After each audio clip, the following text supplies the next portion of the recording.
till all are one.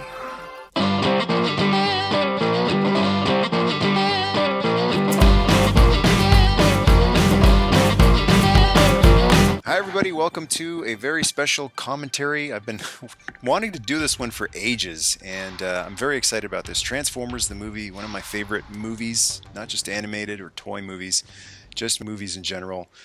The 1986 movie, and I've got an awesome group of folks here to join me today. We've got Eric Lutz on the call from the Isle of Man. How are you today, Eric? Great. How you doing? Excellent. And we've got Joseph. So happy you could join us today, Joseph. How are you? Good, well, doing well. Thank you very much. Glad to be here. Excellent. And we've got a pair of new folks joining the commentary track today. Jonathan, what's up? Hey, how are you? Doing good. And we've also got David. David, what's up?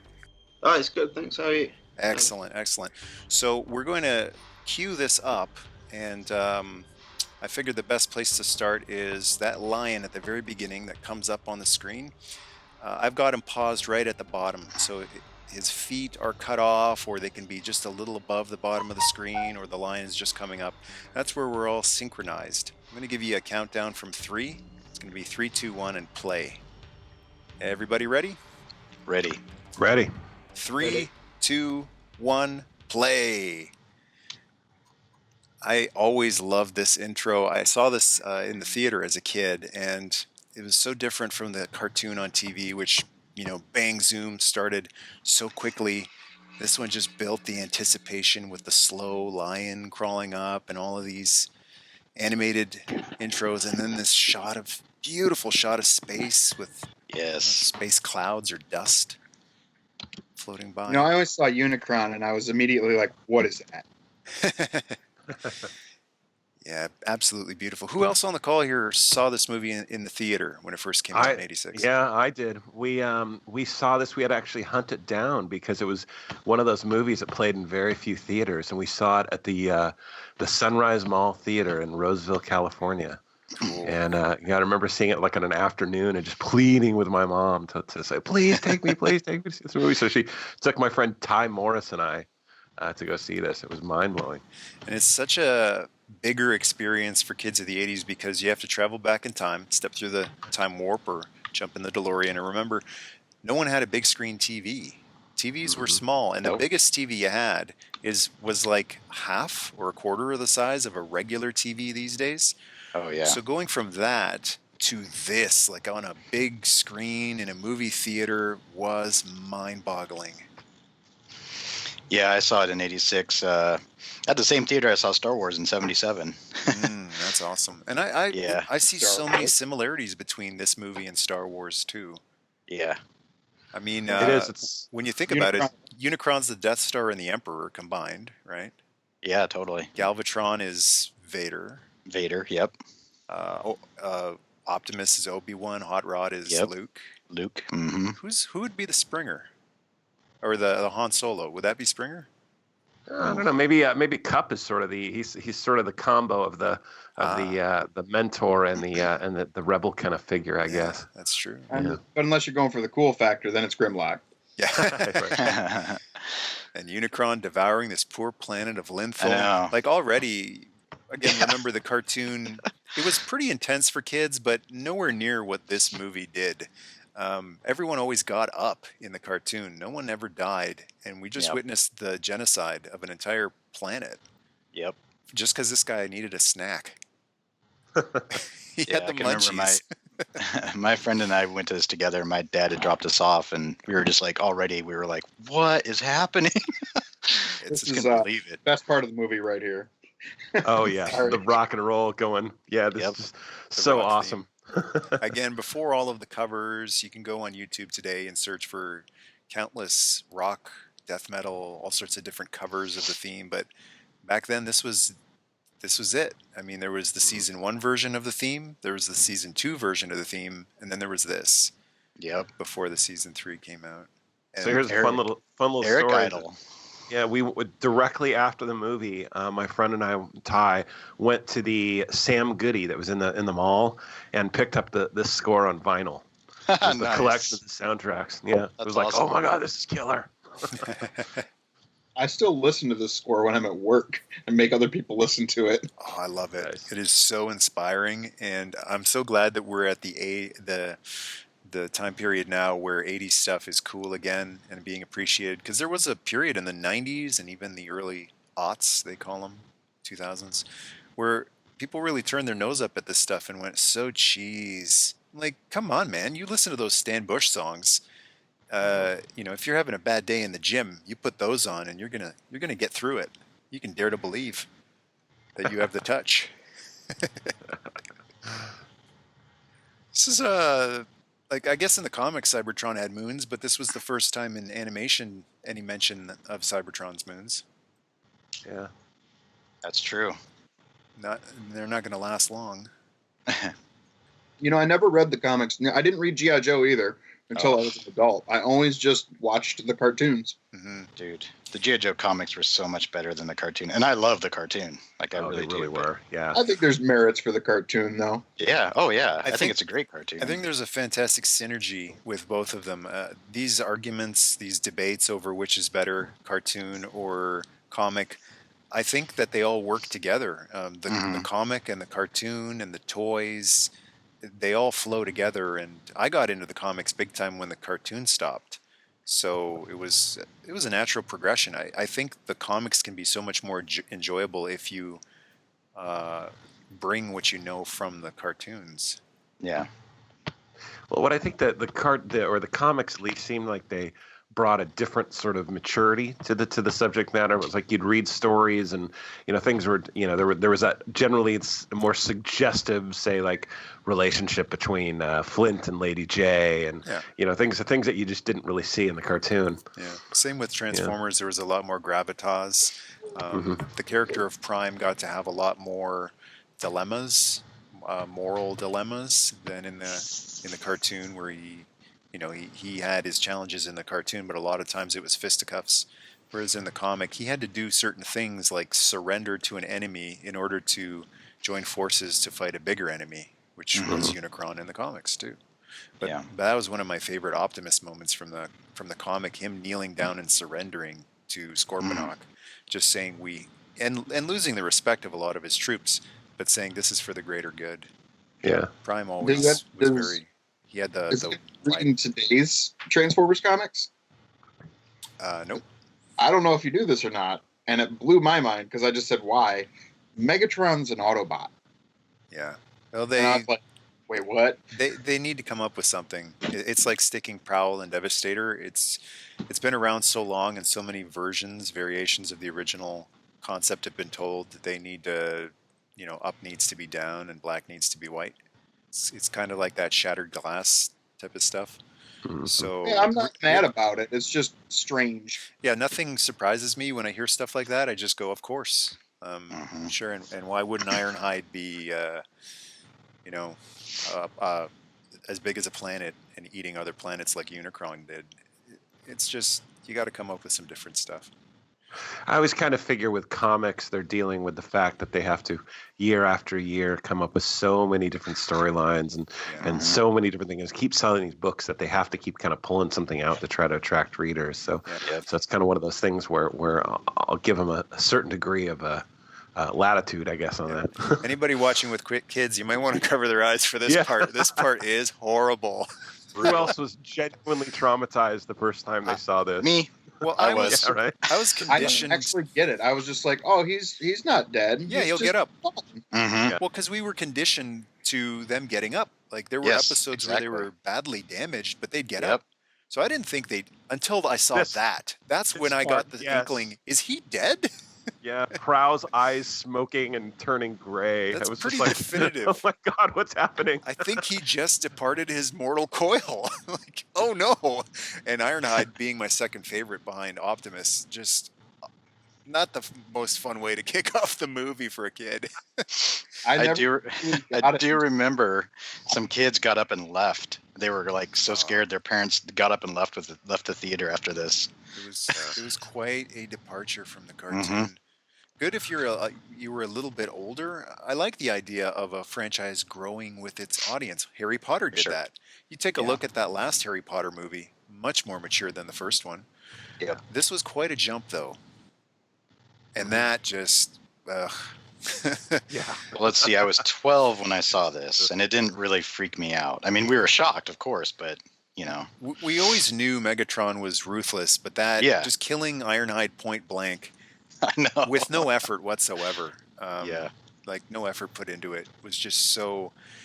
If you weren't already familiar with Megatron's dastardliness, that was a perfect way to get him over as a heel, a terrible villain. And our first look at Hot Rod and Spike's son Daniel here. I mean, I still think that Megatron's probably the best villain from this era of media. Yeah. Like, you got like Cobra Commander, who's a fool, right? Yeah, he's a clown. Yeah, Yes. and like even the Darkling Lords and a lot of the Sunbow stuff, nobody is quite as bad as Megatron. Yeah, you're right. They never really went comedic with Megatron. Galvatron sometimes, just because he was insane. But yeah, Megatron never got turned into a joke. Not really. And he just had that voice, that tortured, tormented voice that there was nothing funny about it. Yeah. I think that might be why he's so popular still today. Yeah. Same with Prime, though. They never got jokey with Prime, so I think that was another reason why he has the lasting power of one of the most iconic 80s heroes. I like this intro of Hot Rod. It's dangerous when you have such a successful franchise like Transformers and you introduce the Poochie, if I may use that term, from Simpsons. Because Hot Rod could totally be a Poochie or a Mary Stu type of character. Yeah. It's very dangerous, but I don't mind Hot Rod. I think he's a cool character. He doesn't feel like he's coming in and stealing everyone's thunder. They make him just inept enough that he doesn't seem like a Poochie. This whole thing, I guess he warned them. It was a good thing, but he does it in kind of an inept way, like a hot-headed way. Yeah, this whole part where he sees the Decepticons and he fires without hesitation. I think they're sowing these seeds that he's got this kind of leadership quality to him, that he acts and doesn't second guess himself. Yeah. Literally shot first and ask questions later. Yep. And we're off to the races. This is what you call an invasion. Yeah. I've always thought this is just a great moment right there. Just Cup like, come on, kid.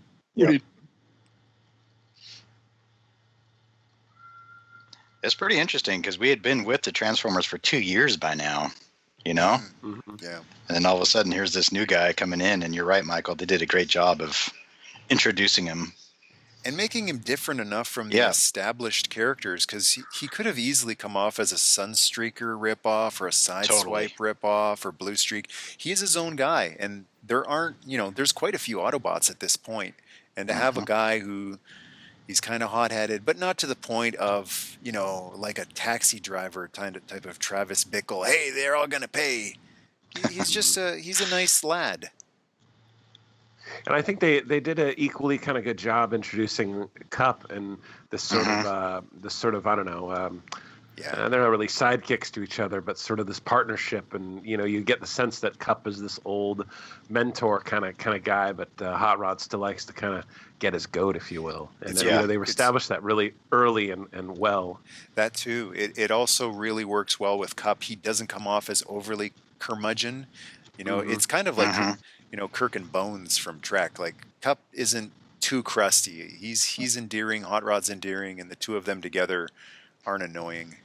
I mean, maybe Cup, going back to our earlier conversation, is a little bit more Yoda, right? Like his mentor Prime dies, but Yoda shows him what to do. Yeah. Cups is Yoda. Yeah. That's my theory. Now I forget, had they ever shown what's his name? Robert Stack's character. I'm blanking. Ultra Magnus? Ultra Magnus. Thank you. Had they ever shown Ultra Magnus in the show before this? No. This was his intro. Okay. There was a RC. Right? Yeah, Springer, RC. These are all, except for Perceptor, these are all new characters. Yeah. This is like the new toy line. Yep, exactly. There was an animated Japanese, I don't know if it was like a one-off, a short or something called Scramble City, which introduced Metroplex and Ultra Magnus. That may have been before the movie. But as far as Magnus, this was really his introduction. Well, I remember reading somewhere that that one of the reasons they killed off all the original 84 bots was that they were trying to get out from underneath having to pay all the licensing fees for the vehicles. So like everything post movie was all, fictional vehicles and stuff that they hadn't done. So they didn't have to pay license fees to Lamborghini and Datsun and all these kind of crazy companies. It was kind of a victim of their own success there because they started off small. I mean, it might be hard for people to wrap their head around that, but Transformers started off small. It was unknown. No one knew what it was. And it got so wildly successful that the car companies may have come around sniffing and going, hey, wait a minute, now that you're dealing with millions of dollars, which explains the departure of realistic cars for the movie toys, which is a shame because, it was built on realistic cars. Yes. But going back to the death of Prime, to jump ahead a little bit, spoilers, one of the things that I was thinking of the other day, and people talked about how hard it was that he died. Yeah, it kind of sucked, but I kind of tried to time travel back in my shoes back to 86, and it sucked, but you still had the Ultra Magnus toy, which the cab was a recolor of Prime. Right. So, and that I think lessened the blow for me for a lot of the movie deaths because Prime was recolored. You still had him. He was white, but he's still kind of Prime. And all of the or most of the mini-bots got recolored too. So Windcharger may have been killed, but they recolored him, as the white, was a Swerve or Tailgate. All of those, Outback, all of those first-year mini-bots got recolored. So it does suck to lose the character, but you still got the toy, and it's kind of, it's newer. It's a new color scheme, new mold. It's kind of like a fresh coat of paint on an old favorite. And for some kids, the character doesn't matter as much as the toy. Mm-hmm. And I hated that Prime died, but you still had your toy at home. You could still have your adventures with him. I remember the movie I think was more or less kind of the closing days of my love affair with toys when I was a kid before I discovered skateboarding and girls.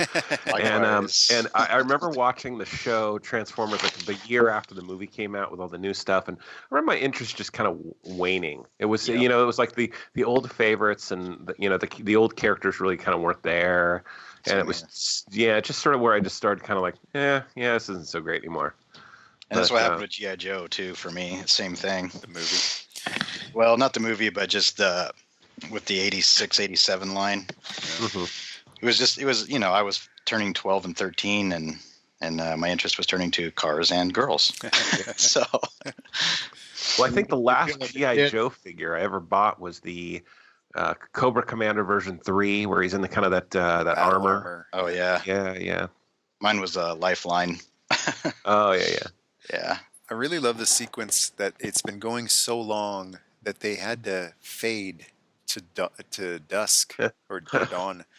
Dusk, I guess. They actually transitioned to, and several hours later. You're right. They're still just fighting. You don't see that in shows or movies. Like it's always real-time battles, but these guys, well, they've been going for millions of years. They've been fighting, right? So that seems totally appropriate to just fade to, I don't know if it's hours later, days later. Yeah, an obvious passage of time. Mm-hmm. They got to get this launcher into place so that it can do nothing. I mean, even if it's not effective, just look busy. Yeah. What's the expression? Look busy, Prime is coming. Well, and I love too that they established this sort of back and forth between RC and Hot Rod, and I don't know. I guess you could call it kind of a sexual tension. Yeah. But I remember there was an interesting thing I read somewhere. I think it might have been on the Transformers wiki about the fact that, like, really, I mean, to robots, gender would have absolutely no bearing whatsoever. I mean, it would be meaningless. And so the idea was that she was more or less created as a sort of a diplomat to the humans, a way of like relating to the humans more. Yeah, it was an interesting idea. Yeah, very competitive. She's the more mature of the two of them, but it comes off as competitive. I would say almost sibling rivalry, but there is that moment where there's. I look at it more as Star Wars type of Luke and Leia, or Han and Leia type of kind of playing around, kind of. Schoolyard type of stuff instead of something a little more serious. Except we got Leia toys. Yeah. Yeah. Yeah, that's a good point. That's weird, because Hasbro did put out those female Joes, but they never put RC out. That was really bizarre. I remember as a kid even, because I was really, like I said, it was kind of, this movie sort of symbolized about the last year I think I really collected toys. And I was always really disappointed that they never brought out an RC character. Mm-hmm. Yeah. And I remember I had a friend who used to swear that he'd say like, "Oh, they've got one at Toys R Us. They got an RC." Oh, And I'd be like, "What?" we all know somebody out there who said, "I Yeah. swear I saw Big Lob." Yeah. No, you didn't. You didn't. And I had the rocket firing Boba Fett. Yeah, exactly. Everybody knows one of those. Here comes Optimus and dispensing the Dinobots. I love that kick to Grimlock. That's, I know. They're just in the eyes. he dispenses of them so easily. Like Yeah. they can't take a beating though. They're pulling a Rocky. They're going the distance.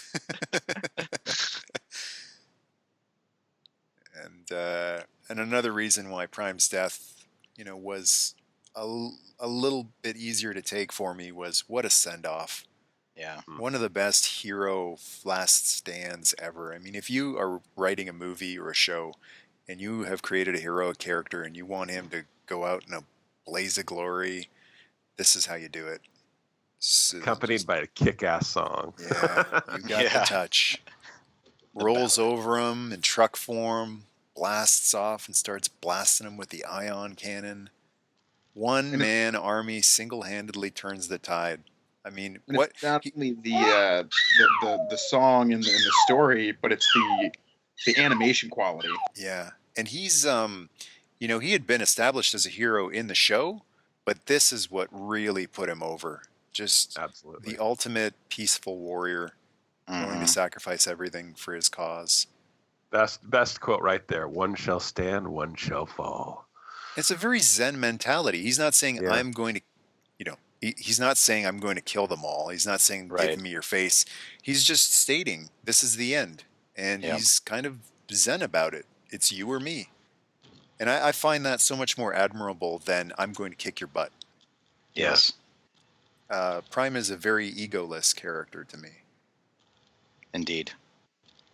Well, I think of all the '80s characters, I mean, there are a lot that are, really, stoic and have their own kind of, I'm not even sure what you'd call it, heroic qualities. But I think really for me, it was always Prime that really embodied the best of everything. Yeah. Mm-hmm. It came at a very high price. I mean, he is the way he is because of wariness. He's wary. Yeah. Millions of years of battle. You're not going to be, all go, go, go, let's kick butt. You're going to be tired, and you're going to start to see the pointlessness of that type of conflict. And then you got the old timer Cup here, who's all, yeah, kick his butt. Some people never mature, no matter how old they are.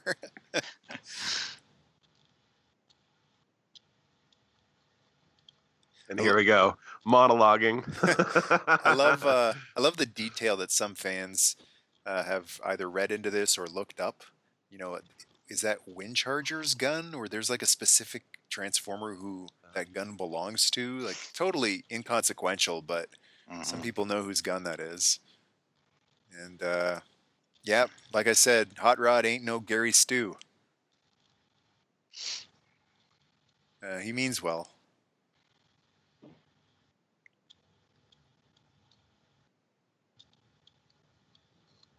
This was a big selling point of the movie for me. The trailer said Megatron and Prime fight to the death. So this is the moment.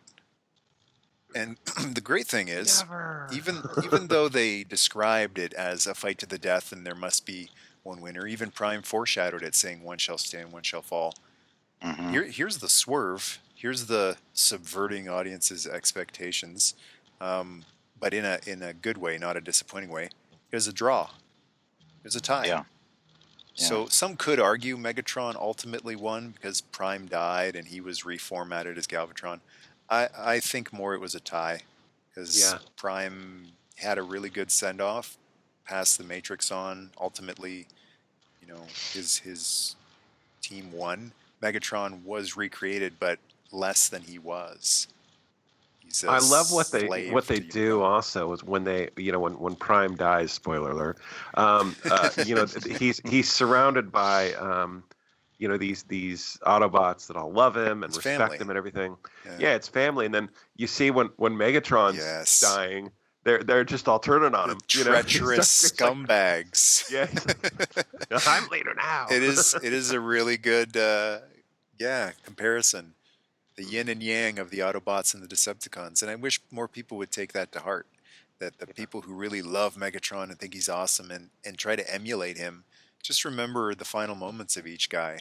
And I've never really thought about that, but Megatron was tossed aside like a piece of garbage for the next piece of garbage to lead them. Mm-hmm. And they're all arguing over who's the biggest piece of garbage, who should lead. But the weakness of Megatron makes the strength of Optimus Prime stand out even more. Yeah. Right? Like, Yeah, the better yeah. villain, the better the hero. Absolutely. Batman, Joker, yeah, they were made for each other. And that's why it doesn't really work as well in Season 3, Galvatron versus Rodimus, because it didn't have the same chemistry. The crazy, insane guy versus the hothead who's trying to be more mature. Just didn't seem as dynamic. Yeah, Well, I don't think they ever actually wrote his character very well in the preceding, the following series of the show. He always had this kind of, I don't know, it was almost a reluctant quality about Hot Rod, where he was never really sure of himself. And I don't think they even really matched his character very well in the movie. I mean, in the movie, I think part of what was so cool about it was that he stepped up and he didn't show that hesitation. He didn't show that reluctance. He was like, yeah, I'm the leader now. And I'm and that was what was great about him in the movie. And they just didn't follow it up very well. Absolutely. Great point. They, I never really noticed that before, but that reluctant thing, you're absolutely right. They never should have went that direction with it. It should have been what Hot Rod always did in the movie. Shoot first and ask questions later. Just do it. Just do it, baby. And if things get messed up, let's deal with it. That should have been his attitude. Instead of, I don't know, I'm not the leader Prime was. His attitude should have been, well, Prime's not here anymore. So what are we going to do? I love this part, when he grabs fit. the Matrix and it lights up and everything, and it's like, oh gee, I wonder what it's supposed to go to. Yeah, the foreshadowing. I always saw that as the Matrix picking him, not just kind of a coincidence. But I thought that was, I don't know if it had something to do with he was the first one to touch it, but when I was a kid, that's what I thought. Oh, he touched it first, so it's kind of imprinted itself. That's reasonable. Sort of like a facsimile of Excalibur. It was this whole Chosen One stuff, I didn't buy into it. I just thought, well, no, he touched it first, and it's looking for a new host, and that's why it doesn't fit in Magnus. Okay, Prime turning gray here. Oh my God! I remember this in the theaters, and I remember my mouth. I think my chin was on the floor. And the fact that they have a child crying on him as well. Yes. At least he wasn't smoking from his mouth. Like it could have been slightly worse. So I want to point something out here with the whole Galvatron scene and meeting Unicron. Yep. And maybe I'm the only one that ever noticed it. Maybe I'm the only one that ever bugged. So a little while back during the Autobot City battle, we have Kickback get his head crushed by Cup, right? Yep. And then he gets taken onto Astrotrain and gets tossed out of Astrotrain. He gets turned into one of the sweeps.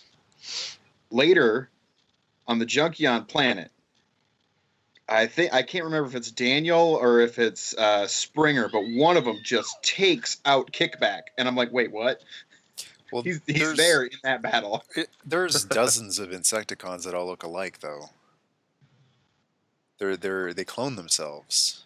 They did, but I thought they got rid of most of them, or maybe I'm just way wrong. Same with the Seekers, too. I mean, that's always the explanation for when you see Seekers that are supposed to be dead. There's tons of Skywarps and Thundercrackers out there, and tons of Insecticons. Why does he have to... This has been asked many, many times, but jettison some weight, or I'll never make it to Cybertron. Why don't they... Most of them can fly. Why don't they just get out? Hitch a ride on him, Cosmos style. I guess no one can make a force field to attach to Astrotrain so they can just be dragged behind. Tow him with a net or something. Total lack of indignity. Now they all fight over who's going to be the new leader. And I Boy, always love the characterization of Rumble and friend. Was it Rumble and Frenzy? I think Frenzy, right. yeah. Yeah. Little I punks. love how they're just kind of portrayed as these dimwits. they're thugs. They're idiots. Yeah. And that's saying a lot, on the team of Decepticons. Boy, Astro Train is a lot roomier inside than he looks from the outside. He's like one of those joke RVs on TV shows, where you go in and it's like a mansion. And you got the Decepticons just peacefully floating through space, running into Unicron. And the booming voice of Orson Welles. In his final role, no less. Yeah. What a way to go. I think I love this movie, so I think it's awesome. People Yeah. say Orson started with the best movie, Citizen Kane, and ended with the worst movie. And I'm thinking, no, he started with a pretty good movie and he ended with the best. Well, I read something online where he was so indifferent to this role that he had described he couldn't remember what the movie was called or what his character was called. So he used to tell people that he was playing the voice of a big toy that destroys a bunch of small toys. Yeah, it was just probably one day of voice recording for him. Yeah. It's it wasn't a big deal. And he had been doing a lot of other things like wine commercials where he'd show up drunk and TV dinners or something like that. I mean, it was the frozen peas commercial is one of the all-time greatest things on the internet. Jumping back, this showcases that Prime's willing to die for his cause, and Megatron's willing to do anything to live. Absolutely. Yeah. He's so conniving. And I love this exchange between, the first time we see Unicron, he's eating a planet, but now we're finding out he can talk, he's intelligent, he's bantering. Yeah. They're kind of, bickering with each other, but ultimately you don't win an argument with Unicron. Yeah. If he doesn't get his way, he'll eat you. And you see how quickly Megatron's ruse dissipates when he starts getting pulled. And I loved Megatron's stubbornness too. He's confronted with this thing the size of a planet that's basically telling him he's going to do his bidding, and he's like, I'm nobody's tool. Yeah, the ego, it's just egomaniac. But even giving in, I mean, he's immediately scheming. How do I get this guy? Yeah. Yeah, this also stuck in my craw as a kid. Prime just died, and this guy. Because going into this movie, I didn't know Galvatron was Megatron. I saw the toy. You read the bio, and they didn't give anything away. He was the Decepticon city commander. And seeing this, I just went, what the hey? Are you telling me that was Megatron on the shelf at Toys R Us? Not fair. Because I was expecting Prime to be remade into Ultra Magnus the same way. Yes. But it didn't happen. Like, they didn't combine. I was still holding out hope, like maybe somewhere in the movie Prime will come back as a white for sure truck and combine with Magnus, but it didn't happen.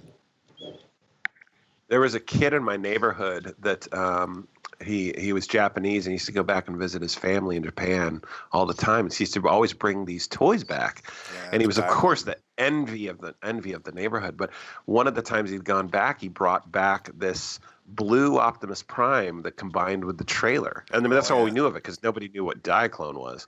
And I remember, like, before Ultra Magnus came out, I was like, oh my god, what is this? It's incredible. It's mind blowing. There's Leonard Nimoy as the voice of Galvatron.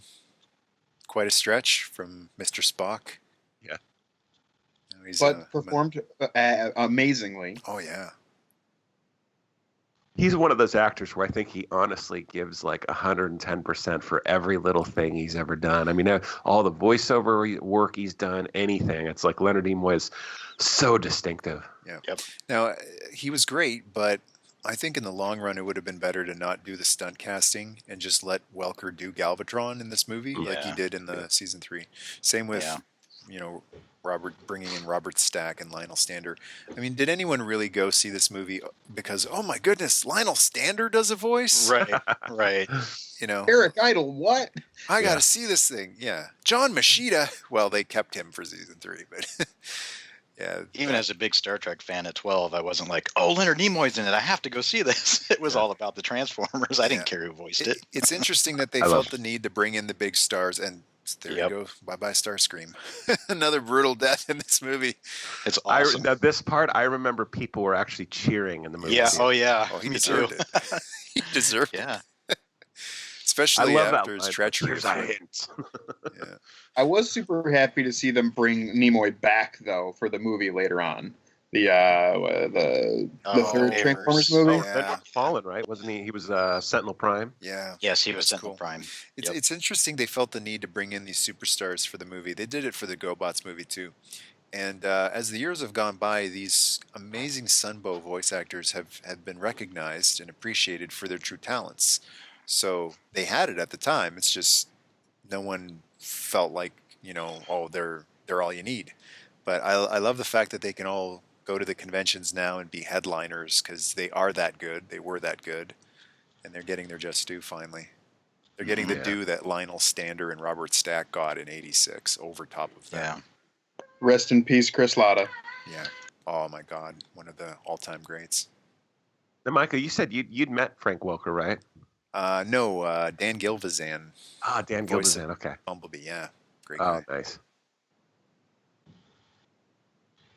Blaster has to go into radio mode to get this faraway signal from one of Cybertron's moons. And I love that. Any justification to get him to transform. The idea of giving Cybertron moons for Unicron to crunch on is great. It increases the tension. Instead of having Unicron just float around and threaten, I'm getting hungry. Yeah. To actually have him eat the moons, he's basically eating a piece of Cybertron already. It's like he's slowly devouring it. Aren't we getting close to the infamous OS line? Yeah, cover your ears, kids. And that was another sign that, like, if you didn't know already, this movie is maturing a little bit more from the TV show. Which, again, is weird that it would go back to the kiddie kind of vibe in season 3. It was a definite step back from the movie. Yeah. This could have been a great launching point to a teen-friendly Transformers line if kids in the 80s were more comfortable with still collecting toys. It might just be that they had such a backlash. I doubt it, but they had such a backlash. Oh, that's probably it. Yeah. So. Yeah, they probably recoiled from that. And they have the human swear, obviously, because a Transformer would never do that. There's no Spike toys that people can boycott. That's true. Yes, I remember the gasps in the theater when he swore. Everybody like, what? The S word? Well, what would you say? Well, there were kids on. I remember it was the talk of the playground where it was like, Spike says the S word. Yep, totally. Like, no way. Mind blowing. Like, it just, I don't know what you would equate it to today. Maybe like a Mickey Mouse special with them dropping the F bomb. Oh, totally. In the middle of it. It was just so out of place. Oh, I'd pay to see that. Appropriate, but out of place. Completely unexpected. Yeah, there must have been many parents watching this with their kids in the theaters going, what am I watching here? What is this? Yeah.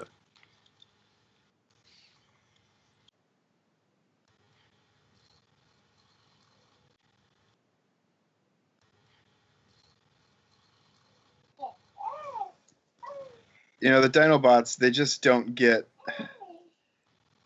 I don't know. They're so wonderful in this movie, and they just feel like they didn't use them well in the rest of the series, comparatively.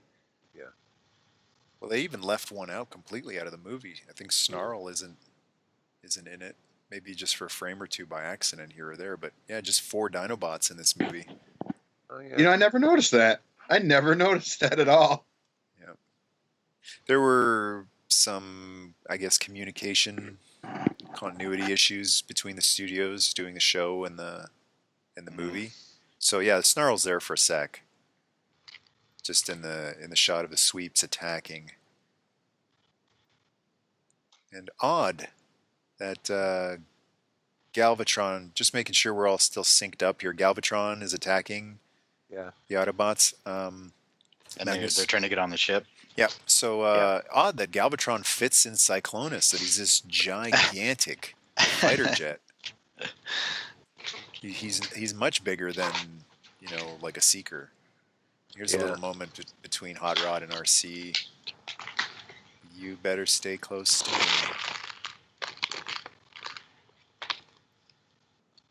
The inimitable Susan Blue. Yeah.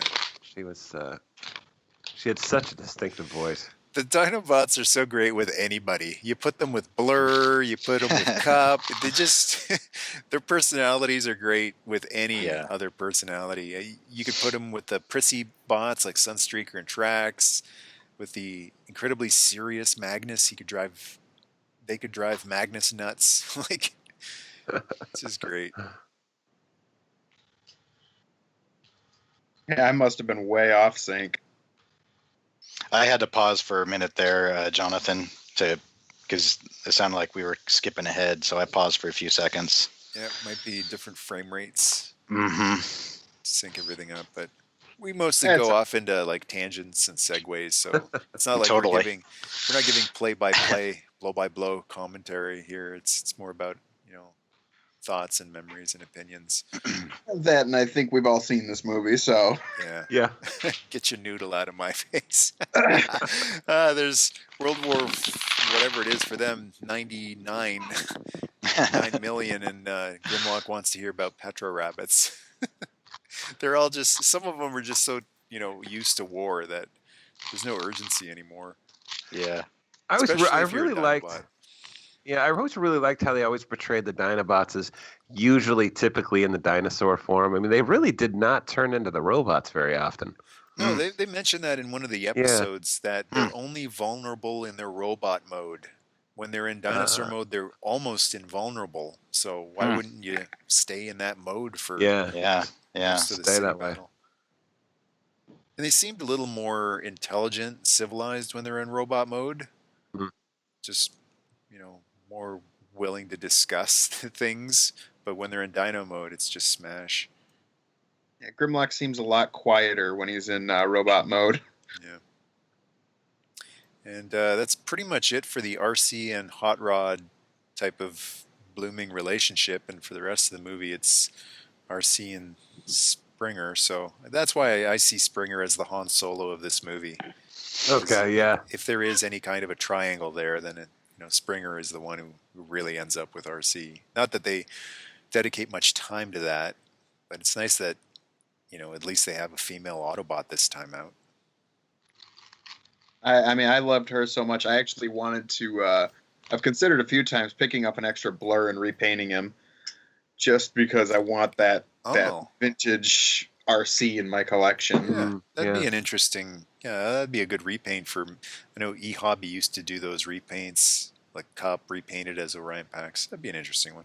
There is a smaller RC that came out a while back, like a Voyager size one, that looks great. I mean, it doesn't look like a G1, but it fits right in with the scale. Is that the Leia?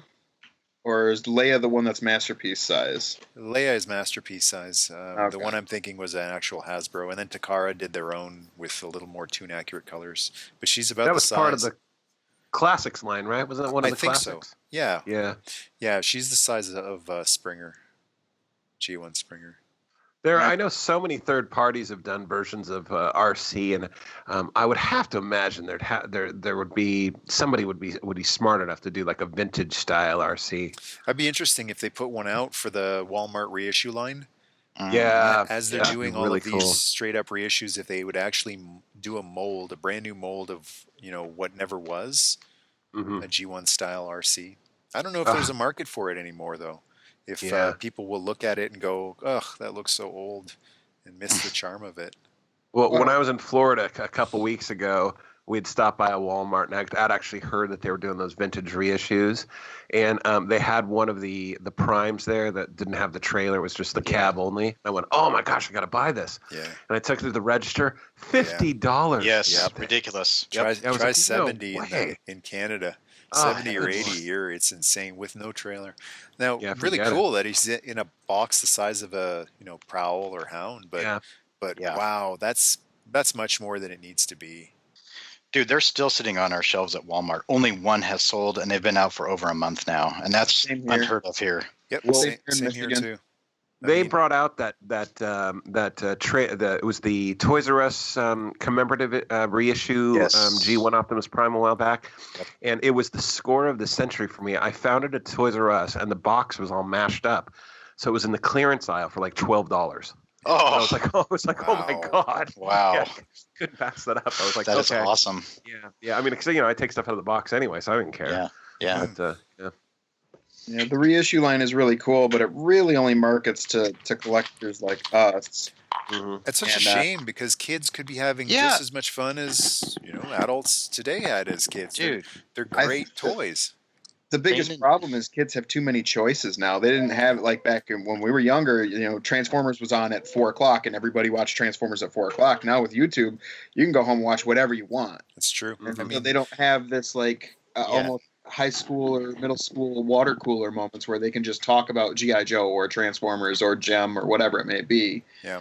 I think if we go back in time to 84, like the year 1984, there was no Silverhawks, Centurions, Mask. Nope. There was just G.I. Joe and He-Man really competing. Yep. I guess maybe Star Wars was in its waning days. It was dying. Yeah, there wasn't much competition for Transformers at the time. Whereas today, good gosh, I mean, it's just dozens and dozens. In general, there's so much content all over the place. And I mean, even you go onto YouTube or Amazon Prime, whatever, you just try to find something to watch. Yeah. And, there's 20 shows out there, and they're all good. That's the thing that gets you, is that they're not all terrible. It's not like there's one standout. It's like there's, there's Daredevil and Punisher and, and Star Trek Discovery and just tons and tons and tons of stuff. It's almost hard to figure out what to watch. It's funny, the Netflix effect, where I just sit there and I look at all of the different shows and movies to watch and I don't know what to pick. It kind of is like standing in an aisle in Toys R Us and looking at 30 or 40 different Joes hanging on a peg and going, oh, I can only have one. The upside to that, though, is there's so many choices, and sometimes I'll just turn something on and let it play into whatever it autoplays into next to discover new things, and that's how I found Michael. Yeah. I was just letting things autoplay, and all of a sudden I was like, oh, hey, this is cool. Thank you, YouTube. Yeah. Yeah, once in a while that algorithm works out. Now, it's talking from a writing standpoint, writing of this movie, and I think it's really written well. Now, Hot Rod has had his goof moments. A lot of people will always hang that over his head that he got Prime killed. I don't know if he really, I guess he did in a sense, but Prime had already taken quite a beating before Hot Rod stepped in. This is important for him to redeem himself. He saves Cup here. So from a writing standpoint, it's important that after that boneheaded move of getting Prime killed, he is the guy single-handedly or single saw-bladedly saving Cup. And putting it back together too. I've hit commercials here on mine, so I'll be behind for a minute. I'll try to get caught up. But thinking back a little bit to what we were discussing earlier, another thing that we didn't have in '84 were multiple lines of Transformers. There was only one Optimus Prime. Right. And now there's so many different lines. Like, my boys are like, we want Optimus Prime. And I'm like, which one? So, and they saw the reissues at Walmart, and they're just like, Dad, we have to get, I'm like, I'm sorry, kids. We can't afford a $50 Prime with no trailer. It's just not going to happen. Yeah, especially since you can get, it's not going to be the same quality, but it's not too far off. They've got reissues from China on eBay, on iOffer is still open, I guess. And like for, what is it, about the same price? You get the trailer and all the accessories, maybe even a little bit less shipped. I found a trailer. I mean, that one you're talking about with the trailer for $34.99 on eBay. It's amazing. I mean, that's just if it shows up, that's a great deal. Yeah. Well, that's true. There is that risk. Yeah. You always get your money back with a PayPal dispute. So here is the Planet of Junk, Junkion, another fantastic addition to the Transformers universe. Love the Junkions. Jonathan, are you having commercials on yours right now? Yeah, mine hit commercials too. Yeah. We just hit the point where the escape shuttle crashed on Junkion, so they're just about to give Daniel his spacesuit. Wow, there is a lot of commercials. We're going to have to do some catching up. Oh, my goodness. You must have gotten the one that was televised, that was trimmed and edited for TV. So Daniel. I mean, that's all right. We'll find our way. Yep, we will. Daniel, not an annoying character to me. A lot of time when you include a kid character, especially when there was never a kid character in the cartoon, and then all of a sudden now Spike's son here, he doesn't come off as annoying to me. No. He was kind of relatable, and I think at least when I watched it, I remember being totally jealous first of the hoverboard, and then of the exosuit thing, and be like, "Oh my god, that would be so cool." He's doing flips. Yeah. And Magnus is the stick in the mud. And Enough of this. His ultimate fate as RC's headmaster. Yeah. I look at this movie as it's the end of the original run, the first 2 years.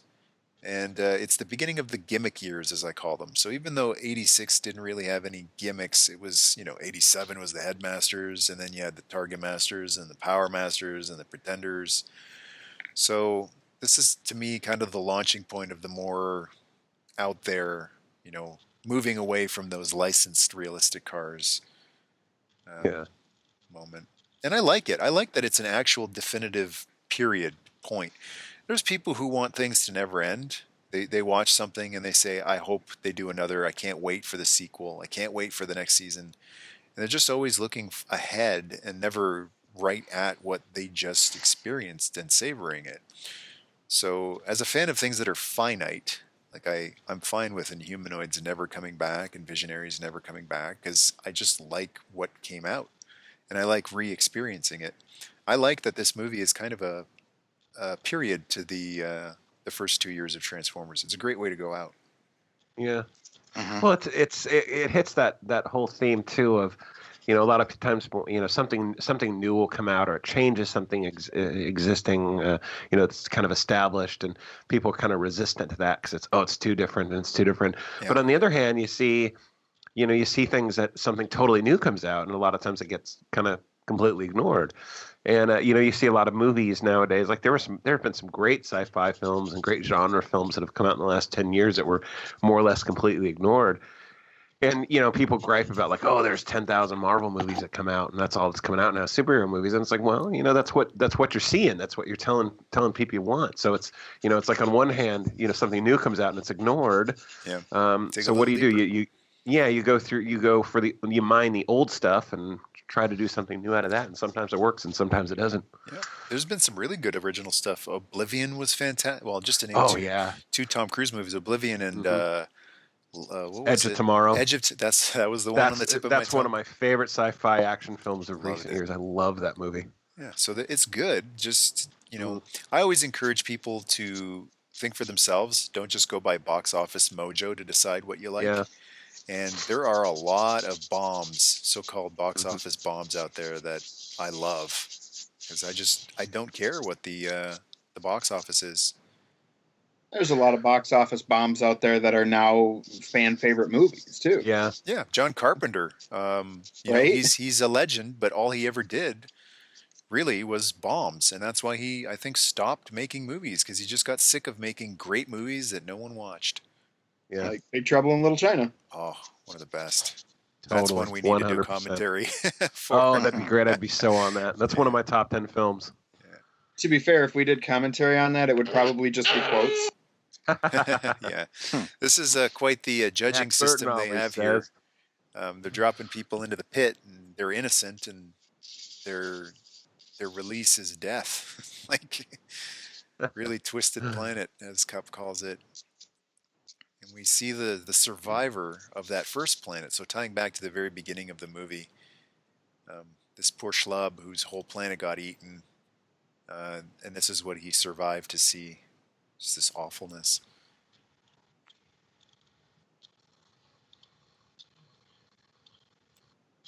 Really cool side adventure, splitting the team up here, Cup and Hot Rod from the rest of the group, and discovering Quintessa, dealing with all of this stuff. And little moments showing you that Hot Rod, he does have a good heart. He gets really worked up trying to save this stranger. That's a Prime-like quality. Yeah. He's got a lot of compassion. And he's orange. That's another reason I loved him. He's orange. He's got orange parts. Sometimes it is about the color.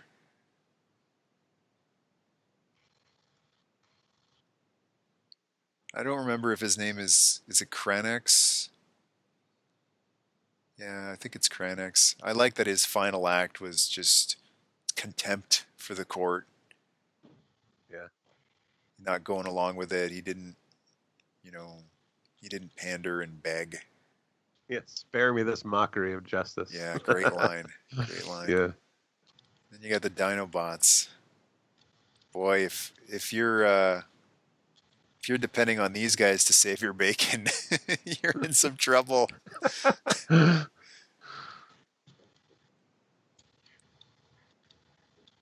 And this thing where he almost steps on the spikes and he gets smacked in the face. I never got if that was intentional or accidental. If he was just happened to be smacking him in the face because they're arguing, or if he saw that. Here's Wheelie. the introduction of everyone's favorite character. Wheelie! The most requested review. And the butt of many of my jokes in a lot of my videos. One of the most fun was catapulting him with the dagger assault. Anytime I got to do anything like that, I always reach for the wheelie. Oh, I love Wheelie. Wheelie's the best. Give him the Matrix. Optimus Prime. There was actually a really good storybook that came out around the time of the movie about how Wheelie got stranded on Quintessa, and it was a little more mature. Good little story. Yeah, it's actually a really tragic story. I mean, he was part of a expedition party, and they crashed, and I think he lost his whole family. He's the sole survivor. Oh. Yeah, a That's cheery. little bit of gravitas for like the goofy, silly, rhyming wheelie character. Yeah. I keep wanting to pick up an X-Transbots Ollie, and I just can't find him. Oh yeah, I've got the original one, which is just dreadful. It's really bad production quality. I hear the second release is much better, but mine can't even stand on his own. That's a bummer. Yeah, especially when you pay those third-party prices.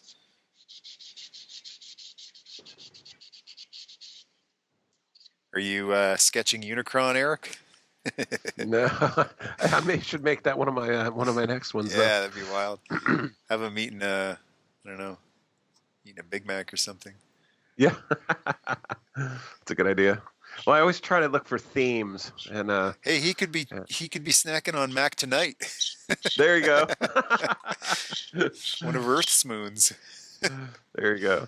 That's a good one. Actually, Mac tonight. That's a great one. I kind of sort of started the with Brave Star. I sort of started the 80s hero thing. I was thinking I might have to run with that one. There's so much potential in those designs. Oh yeah. I kept thinking of He-Man. I downloaded a bunch of He-Man pictures the other day. I think I got to do a He-Man drawing. I love how the Autobots just. Well, I don't love it. It's funny how they just abandon poor Daniel. Transform, kid, transform. You're on your own. Yeah. It's very un-Autobot-like to just abandon the human. Well, he's wearing a metal suit. He should be fine. And what a great little hero moment for Daniel. Mm-hmm. Almost a Jar Jar moment, though, like Jar Jar blasting Droideka because a gun is attached to his foot by accident. But he gets the job done. Magnus trying to have a self-sacrificial Prime-like moment here. He's going to unleash the power of the Matrix. And it's just another wah-wah-wah moment for Magnus. There's so many great things about this movie. Unfortunately, someone had to get the short end of the stick, draw the short straw. And I think that is definitely Ultra Magnus in this movie. Yeah. I love his line is, I don't have time to deal with that right now. Yeah, that's a real head scratcher for the supposed leader. Very leader-like. But, just not being able to open it, getting blown to bits. Weird. And I think at this point I had become desensitized to all the deaths in the movie. Like, okay, no one's safe. The old toys aren't, not even the new toys. This guy's dead too. Yeah, Optimus Prime can take injuries and die, but Ultra Magnus can get blown apart and come back together just fine. Yeah. Well, they say, I always thought that was a bit of a rip-off, too, actually. I remember seeing this originally. I was like, what the hell? Yeah. Well, he got put back together by Junkions, but the real question I think should be, would you want to be? Yeah. Because they don't really follow up with how he functions after they've put him back together. I kind of picture something along the lines of the Quintessons reviving Prime. Like, you're going to have some quirks if it's the Junkions that bring you back. He's got an insatiable need to watch Mork and Mindy every day at 7. And this is great. Cup and Hot Rod just got dropped into the pool with the Sharkticons, and where everyone else got devoured by these monsters, these Autobots, they're going to take things into their own hands. They're going to use their vehicle modes to their advantage and create basically a title pool. Great song too. Hunger by Spectre General or Kick-Axe, depending on what country you're in. Yeah. What is the line though? The ba weep grana weep dinny bong. Yeah, and offer them an Energon goodie. I gotta tell you, I've been using that for 30 years, and it works with a stick of gum. That's great. I was reading the Transformers Visionary crossover comics recently. I don't read a ton of new modern comics, but they reference the ba weep grana weep in there with Cup, and I can't remember who the other character was, but they're just grabbed their head like, oh, here he goes again. Yeah.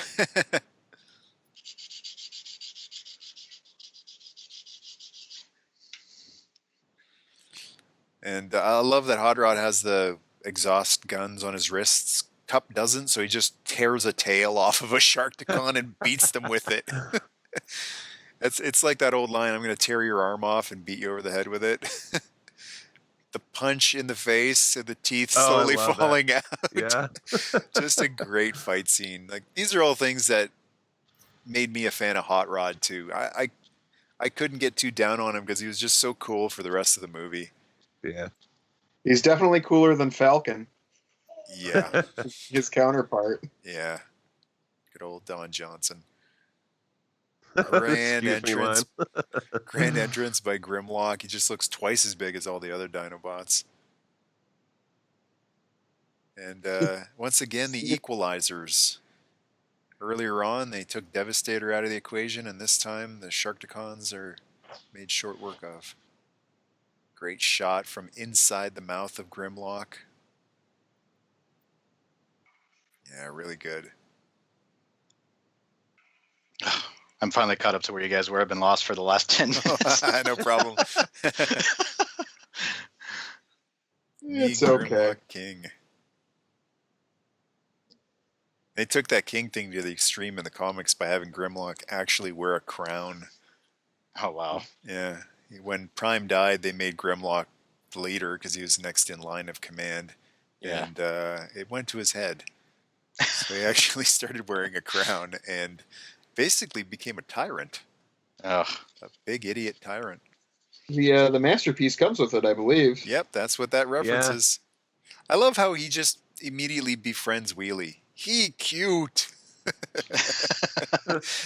Scoops him up on his nose. Yeah, that's endearing. Uh-huh. I like it. Again, Wheelie to me works because of the relationship with Grimlock.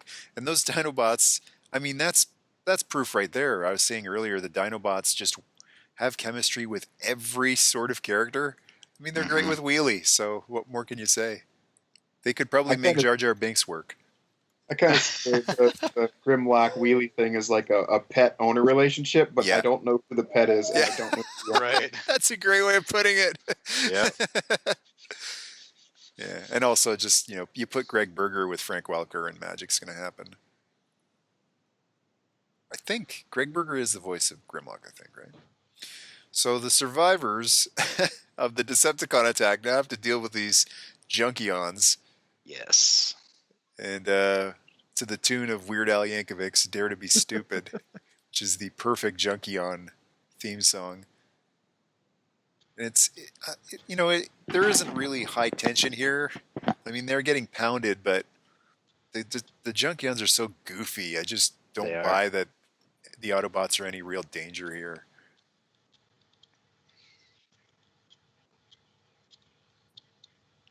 That'd be a great show all to itself, just a Junkion show. Yeah. The Except they missed an opportunity here, not having like a set of toys that had like interchangeable parts. You know, you could like change the arms out and the heads and everything. Yeah, that'd be great. There was some third-party masterpiece Junkions, a Wreck-Gar, and just a faceless Junkion, nameless Junkion. Got put out by KFC Toys a while back, Keith's Fantasy Club, and you can sort of mix and match parts, and they can sit on each other in motorcycle mode. I always love that shot where the one transforms into a motorcycle, the other transforms into a robot, and they just interchange. Mm-hmm. I think the sitting on each other as a toy feature is always one that I wanted there to be in the vintage. Yeah, too bad they didn't design it that way. The G1 Wreck-Gar was lacking. Yes. I mean, not just a mustache. It was, lacking in many, many areas. Just not as fun a character as he was on the show. Exactly. I mean, how do you animate him like that and then have the toy not have the Fu Manchu? Yeah. Very disappointing. The heroes have arrived in their weird corkscrew ship. This is just such a great setup. Like, it's so Star Wars. We're going to go save the galaxy. Like this ragtag bunch of survivors in their quirky ship. It's so Star Wars. Han and Luke and Leia and the piece of junk Falcon. You're right. It's so similar. They got to save Cybertron. I mean, Yavin 4 at the end of the movie. Yeah.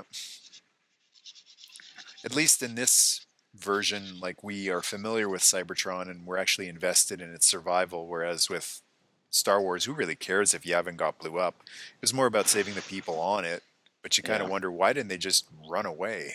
Yeah, why didn't they just evacuate? In this shot of Wreck-Gar and Hot Rod dancing, you can see their flames prominently displayed. And when I first saw those toys in Toys R Us, it was before the movie came out. Didn't know who those characters were, so I thought that Rodimus Prime, Hot Rod, and Wreck-Gar were combiners. That my Toys R Us only got 3 of the 5 or 6 or whatever they were. And I thought, we're getting a new flame combiner. Yeah. Huh. Before the days of the internet. So I'm a bit younger than you guys, and my experience with Transformers has always been hand-me-down. So it's nice to hear the stories of people that were like,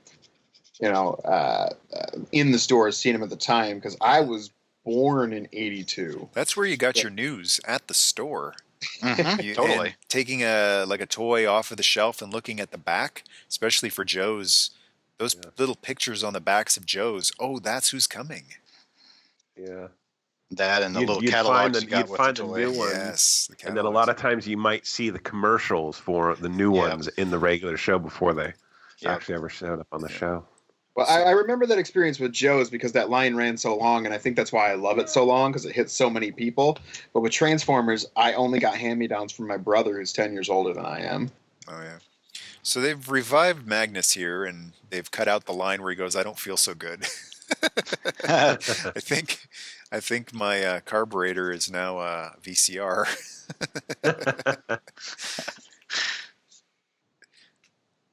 Anybody know when Happy Days is on?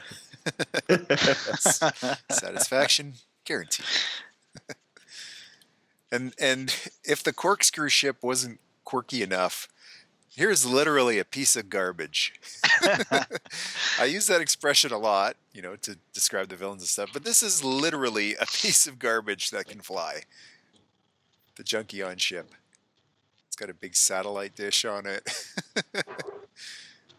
And they're off to save the galaxy.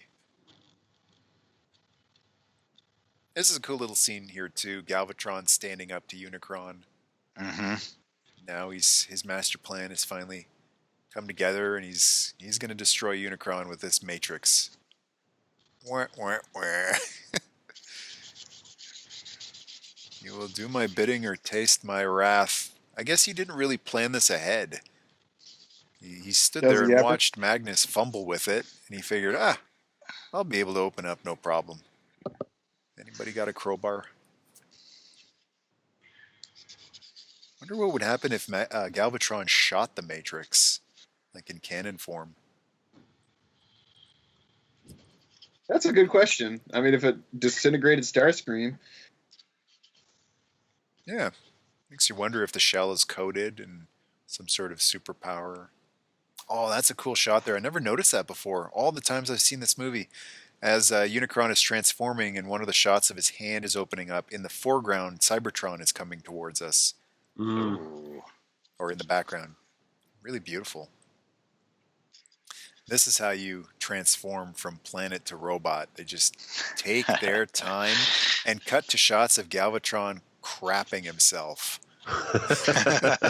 Like it's a combination of the slowness of the transform and this new maniacal supervillain going, uh-oh.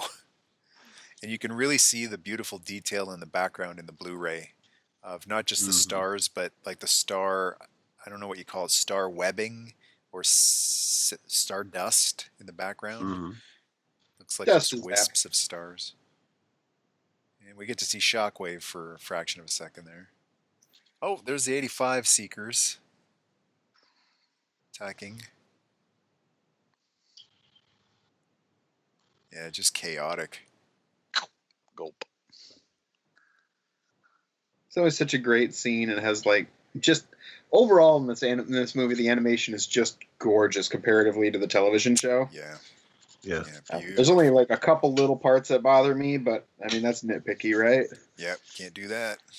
Never be happy. And another great scene, we had that scene of Galvatron going, uh-oh. This is another really important line here where Hot Rod goes, well, what does this remind you of? And Cup goes, nothing. Now you know they're in trouble.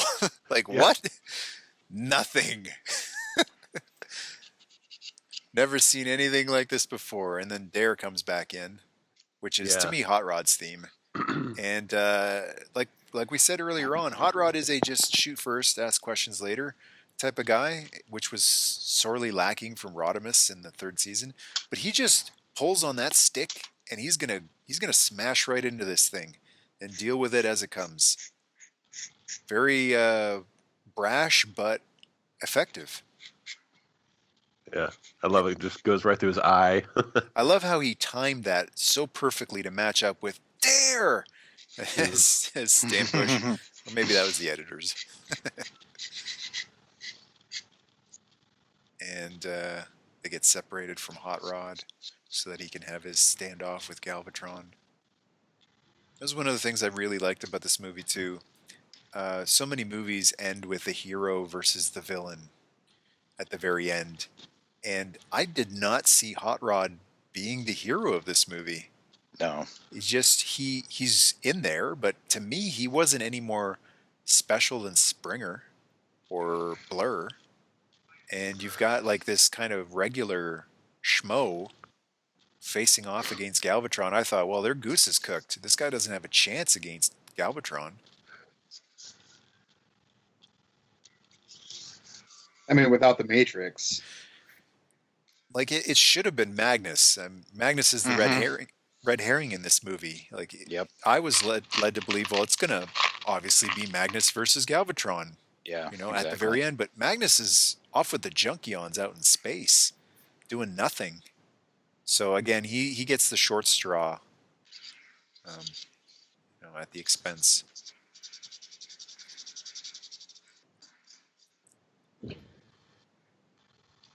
Smart move by Hot Rod. Run. The score here is pretty awesome too. That organ, that really frenetic. Yeah. Yes. Yeah. He's just standing on the planet now.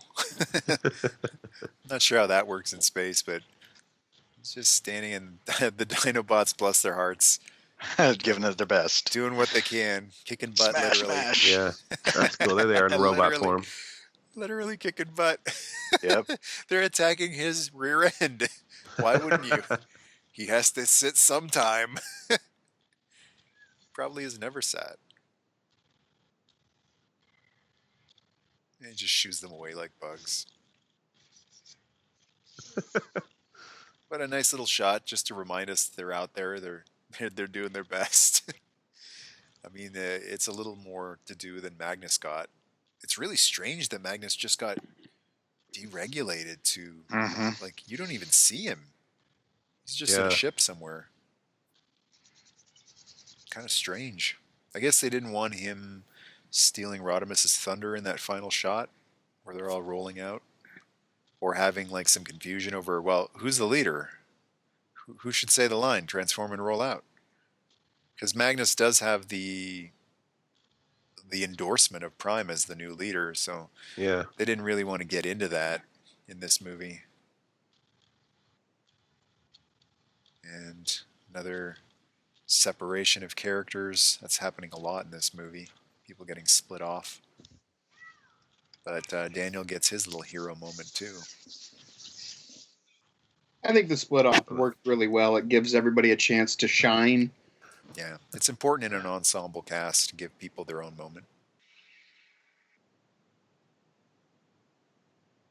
You have to put characters in situations where it's a do or die, and it's And there's Bumblebee. Finally. I know, finally. Am I the only person that was relieved when they saw that as a kid? Oh Yeah. yeah. Oh, yeah. I do. Yeah.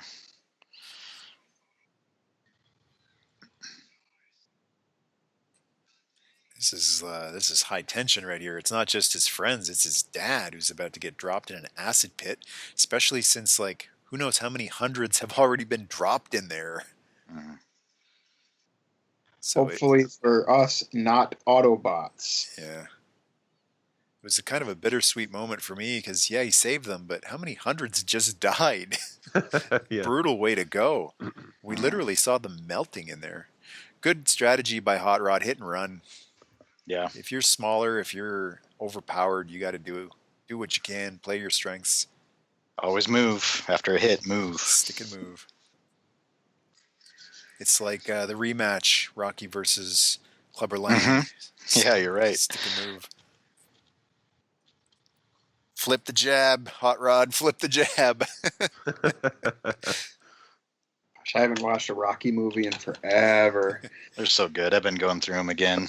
Well, that might be the answer to the question, what happens if Galvatron shot the Matrix? Hot Rod's nowhere as powerful, but it looks like he just gave Galvatron a shot pretty close to the Matrix and nothing happened. So it might be invulnerable. Yeah, in a actual hand-to-hand fight, Galvatron wins every time. And I think Magnus is in here. You might see... Is he in that shot? I didn't see him. There's Junkions, yeah. He's in there somewhere.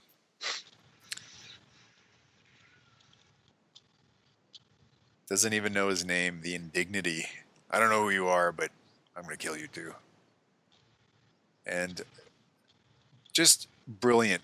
He notices, hey, that's the Matrix. Yeah. What am I doing? Lighting our darkest hour. What an amazing moment. And we get to hear Optimus Prime's voice again, which is that Obi-Wan effect. He's not gone. He's still with us, watching over. And just in a moment, we have a new leader, Rodimus Prime. And it's good that this fight is so quick and definitive. He just picks him up and chucks him out. Like, that's the power of Rodimus Prime. He makes real short work of him. Yeah, you don't want that to be a 5-minute knockdown drag out. Yeah. He's got bigger fish to fry, literally. I love the adjusting of the fingers and the Matrix finger holes, just because, all right, now I'm going to open it all the way. Like, if just cracking it open can do this to me, turn me into a flaming Winnebago of love, then opening it all the way should be able to destroy this planet eater. I love that description of him. Flaming Winnebago of love. That's great. I always love, too, that he's basically sort of primed for explosion right here. I mean, he's just this godlike robotic thing, and Matrix is just too much to handle. Yeah. The Prime. comics get into the... Primed, good play on words. The comics get into the whole why that is. And it's a really interesting story about how there were, in the Transformers continuity, two beings at the start of time. There was Unicron and there was Primus, the Transformers god. And Primus's essence is held in the Matrix. So it's basically his eons old nemesis destroying him from inside. Oh, interesting. Okay. Gives it a That's little got more to feel real depth. bad. Gives it more depth than this, random mystery MacGuffin that just got introduced earlier in the movie. They're tied together. Transform and roll out, again, an homage to Optimus Prime. Even though he bought it earlier in the movie, lots of reverence shown to the character. It didn't feel like he was just brushed off for the new product. It was, a lot of homage still shown to him. Well, again, that was one of the things I thought was actually really so great about Hot Rod, was that you did see that leadership quality to him, and it was just so odd that it just vanished in the third season after this. Thanks for ruining season 3 for me, because I'm going to always be thinking of that now. I never really noticed it before. I thought the doubting himself was natural, but it's not. It's not consistent with the great confidence shown in the movie of Hot Rod. Yeah. It could just be a tense situation. I mean, even this is ultimate confidence. The war is over till all are one. That to me is what the character is and should be remembered as: supremely confident. Yeah. Sometimes to a fault, sometimes to the point of brashness. But Hot Rod is confidence, not doubt, self-doubt. And again, a little bittersweet. We got our happy ending, but Cybertron is in ruins, and it's got a new moon. And who knows what Earth looks like? Yeah, really. The ravages of war. It's not just a happy, shiny movie. And that's Transformers the movie. Fun time as always. Thanks, guys. Always. Thanks for joining. Yeah, that was good fun. Thank you. So to wrap up, why don't we just go through our favorite parts of the movie? Eric, what's your favorite part of Transformers the movie? I actually really think that whole beginning sequence with Hot Rod, and him seeing the hole in the shuttle, and just opening fire on it. I think that was if I was going to watch one part over and over, I think that part's great. Yeah, because who would do that? Like thinking about it, would Sideswipe do that? No, he'd probably run for help. Brawn would, I don't know, probably not squeeze off a shot, but a Hot Rod would do that. That's awesome. Joseph, what's your favorite part? Oh, I can remember this being my favorite part even when I was 12, and that was Prime coming in and just kicking butt, blowing everybody away. And it just, like you said, I wasn't aware of it at that time, but just it made his death that much more, how do you say it? Epic. Epic, thank you. That's the word I was looking for. Yeah, the ultimate last stand. Exactly. Jonathan, what's your favorite part? The opening credits still, it just hits me right in that sweet spot. But outside of that, I really like the Junkion fight. I think it's just a neat little piece of choreography. Probably in the music, the Weird Al Yankovic. I just love that whole scene. Yeah, and it's a good breather too, because you don't want to run the risk of getting tired, fatigue from too much heavy stuff going on. So it was just a fun little jokey battle scene, followed up by the dancing. I mean, that's a great break right there too. The dancing, yeah. Just reminding people this is a fun movie. Don't take it too seriously. Right. David, what's your favorite part? That would be the introduction of Wheelie into my life. Awesome.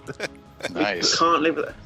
No, it's the fight on Quintessa with the Shotguns. Yeah, absolutely. It's just pretty bats. I love that song. I love both of the Spectre General songs.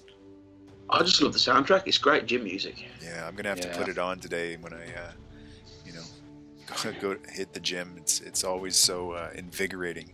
The Transformers soundtrack and the score too. The Vince DiCola music is awesome too. Yeah, the score is great. That was good. Didn't he do a bunch of tracks for Rocky 5? 4. 4, sorry. 4. Yeah, I think he got this gig after Rocky 4 came out. They said, that's the guy we need to get for this movie. And interestingly enough, the voice of Daniel was also in a Stallone movie, I think Over the Top.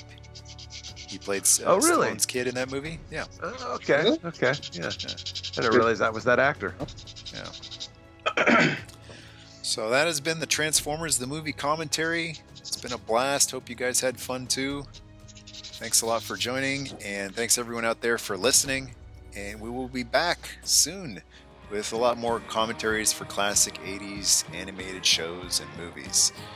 Thanks a lot for listening, and until next time, Nerdmas Day. Nerdmas Day. Nerdmas Day.